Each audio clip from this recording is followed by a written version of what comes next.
33,000 మంది కాంట్రాక్ట్ కార్మికులకు మరి కనీస వసతులు సౌకర్యాలు కల్పించడంలో ఈనాడు యాజమాన్యం విఫలమైతా ఉన్నది.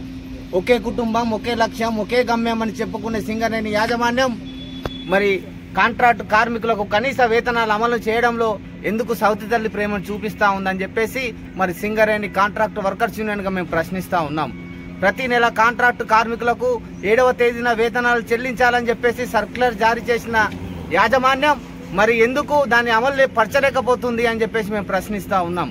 ముఖ్యంగా కోల్ ఇండియాలో ఏదైతే హైపవర్ కమిటీ వేతనాలు అమలవుతా ఉన్నాయో మరి అదేవిధంగా హైపవర్ కమిటీ వేతనాలను సింగరేణిలో కూడా అమలు చేయాలని, సింగరేణిలో అమలు పరిచే వరకు జీవో నెంబర్ 22 ప్రకారం వేతనాలు చెల్లించాలని చెప్పేసి మేము డిమాండ్ చేస్తా ఉన్నాం.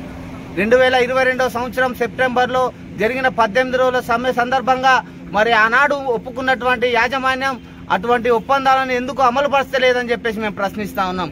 అదేవిధంగా సింగరేణిలో పనిచేస్తున్నటువంటి కాంట్రాక్ట్ కార్మికులందరూ కూడా ఈఎస్ఐ వైద్య సౌకర్యం కల్పించాలని చెప్పేసి మైన్స్ యాక్ట్ ప్రకారం ఏదైతే కార్మికులు కనీస సౌకర్యాలు, లీవులు, సిక్కులు, పండుగ సెలవులు ఉన్నాయో వాటిని మంజూరు చేయాలని చెప్పేసి మరి అదేవిధంగా CMPF కావాల్సిన వాళ్ళు ఎవరైతే కాంట్రాక్ట్ కార్మికులు లోన్ కు అప్లై చేసుకుంటారో వాళ్ళు ఖచ్చితంగా లోన్ సదుపాయం కల్పించాలని చెప్పేసి మరి ఖాళీగా ఉన్నటువంటి క్వార్టర్లను కాంట్రాక్ట్ కార్మికులకు ఇవ్వాలని చెప్పేసి మరి తదితర సమస్యలపైన ఈ రోజు శ్రీరాంపూర్ GM కార్యాలయం వద్ద పెద్ద ఎత్తున ధర్నా కార్యక్రమం నిర్వహించి మరి మెమోరాండం ఇవ్వబోతా ఉన్నాం.